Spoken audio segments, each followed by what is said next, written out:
Yeah. So going on to, because we already, you brought up the third topic perfectly with implications on what this is going to do is like, you mentioned Arizona's problem for Pac-12 South, but Utah is one of those top 3 teams.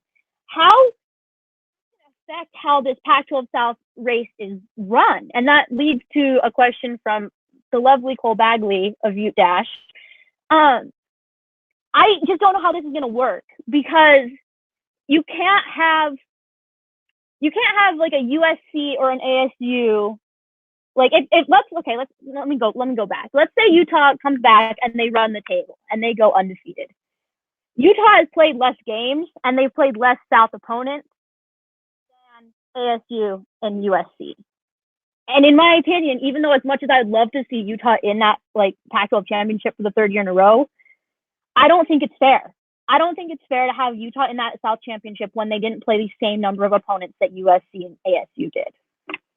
I mean, I think it's still possible. Like if Utah were to go 6-0 or 5-0, I think you could maybe give them the option. I think just my biggest worry is that I don't think this is the only game to get canceled. Like I think, we were talking about it earlier. I don't think that Utah game against UCLA is going to happen next week. If they're going to have to quarantine all those players. So now you start thinking, is a 4-0 Utah team worthy of a South championship? Like I don't know. I really don't know. But my biggest worry is that this is just the beginning. Like I think we're gonna see a whole bunch of more games get canceled, and I think a 5-0 team might have an edge over a 5-1 team, but it's just so tough. It's so close, and like I say, we're gonna see more games. I think USC is probably gonna accidentally stumble upon a canceled game. Like it's just gonna happen. So I don't know. I think right now it's too early to say whether or not a 4-0 or a 5-0 Utah team can really, compete for the Pac-12 South and really compete for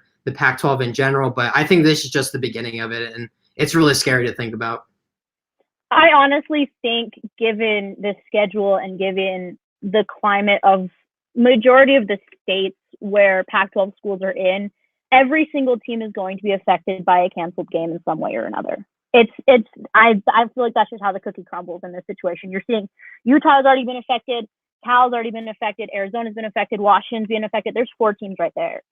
And if Cal was affected, the chances of Stanford being affected, I think, are pretty high too, given that they're close proximity. LA is bound to have 1 or 2 situations that cause them to miss games.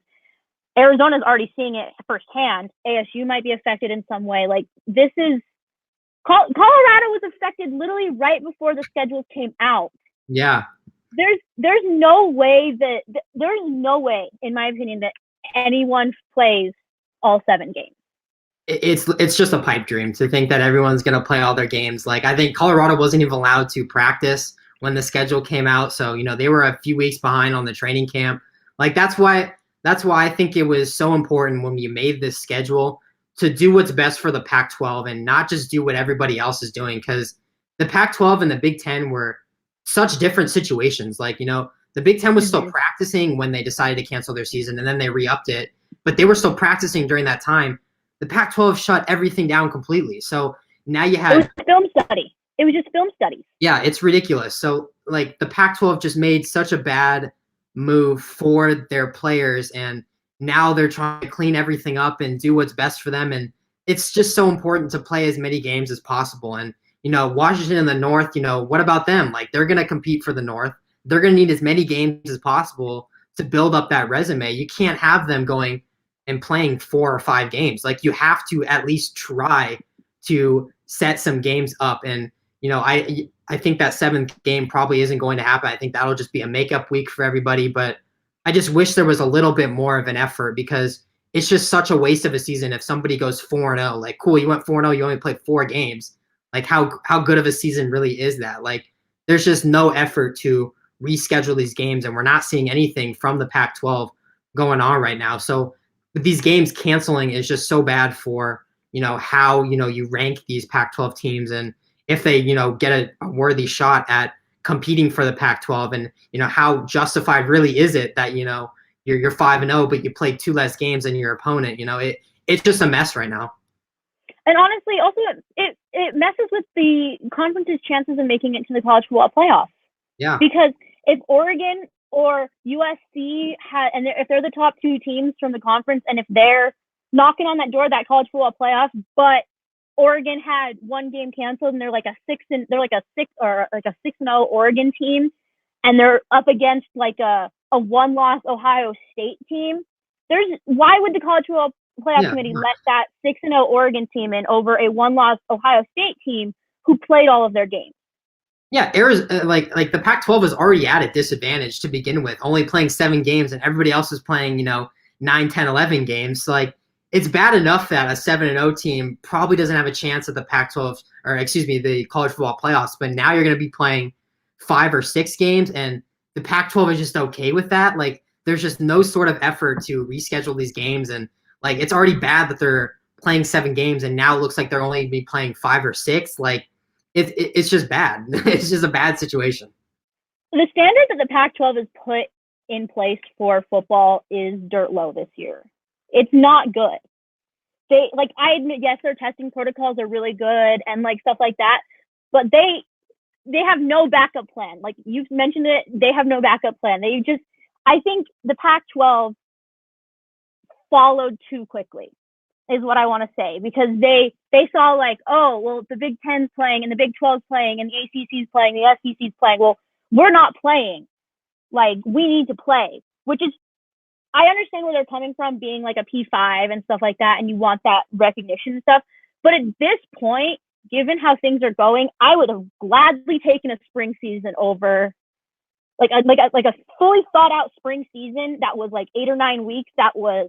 There was buys built in and there was stuff like that.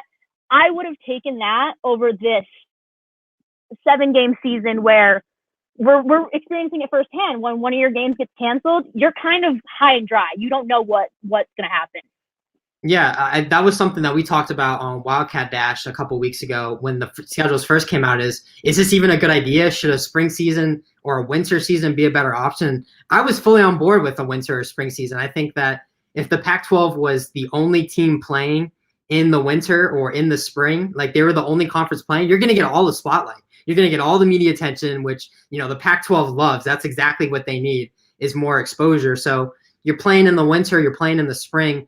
All the eyes are focused on you. Like, sure, there's college basketball going on, but people still love college football. They're going to tune into those games. Like, they should have, just to go from we're not playing any sort of sports until January of 2021 to 2 weeks later saying, oh, yeah, we're going to start our season and you only have 6 weeks to prepare, and it's going to be a 7-game schedule. And, the 7th game is going to be right before the final, playoff committee meeting, right before all the bowl games are selected. Like, it's just so ridiculous. It's such a pipe dream to think that that was going to work out completely perfect with no problems at all. Like, it really would have been the better option to go with a winter or spring season. Like, sure, you're not playing in any bowl games, but like, you're getting all the attention of playing all by yourself, and nobody, you're not having to compete for media or TV times with Alabama or Georgia or Florida. You don't have to compete with those big teams. You have all of the media attention honed in on you. Like, it would have given everybody more time, a few more months to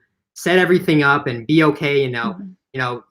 Be okay with those Quidel testing. And I don't think a bubble option would have worked in football since there's too many players, but you would have just had more time to think this process out rather than just rushing back into it. And, now we're seeing the after effects of it, and it's a real shame. Yeah. So there's 2 things I just want to touch upon really quick. Is, first of all, there's reports that the Pac-12 schools still have to reach 500 to be able to go to a bowl game.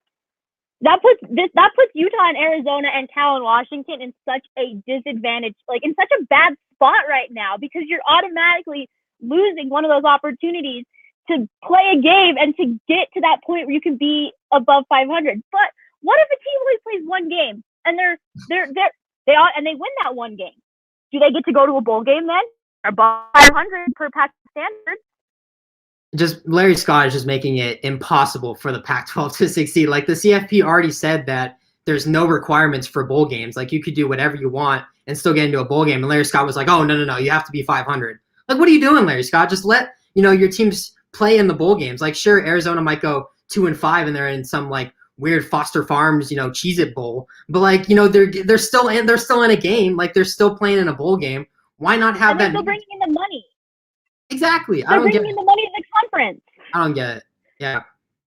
And the other thing I wanted to talk about before we wrap up is the Pac-12 has been one of the most like crapped upon conferences in the P5. Like it's hands down they are, because the leadership is terrible and stuff like that. And I think this shows it, because it's like, hey, look, like we don't have a backup plan, but we're gonna run headlong into this situation and we're gonna try and do it right. And they didn't do it right in this case. And I think in this instance, people were calling calling the Pac-12 followers for canceling the season after the Big Ten. And okay, I could see that to a certain extent, but this really shows me that they were following the Big Ten when they came back, because they went in with no backup plan. And like, yes, the Big 12's in the same situation, or the Big 10's in the same situation as Utah, or as the Pac-12 in this, but people respect the Big Ten a lot more than they respect the Pac-12. Yep, the Pac-12 sucks. That's all I gotta say. So that's all the time we have for today on Ute Dash. I just wanted to thank Jacob for coming on, talking some Utah, talking some Arizona. It's not the show we originally planned, because we had a fun one planned, but with 2020 everything changes. So Jacob, do you want to plug your guys' Wildcat Dash? Yeah, we got a new stream schedule now. So our Wildcat Dash shows are on Thursday at 5 p.m., 4 p.m., or actually, I think it's 6 p.m. our time. The daylight savings has me so confused. I think it's 5 p.m. Pacific Standard Time, 6 p.m. Mountain Standard Time. So if you're in Arizona, it's 6 p.m. If you're not in Arizona or anywhere else, it's 5 p.m. on the West Coast. But we'll have our shows every Thursday there, where we hopefully will recap some Wildcat games if we ever get some games in. But yeah, that's all I have to say. And then Ute Dash will be back on Sunday with Cole and I. It's going to be sad, but it's still going to be good for you guys. We have some fun stuff down the pipe. So we just want to thank you again. And as always, go Utes.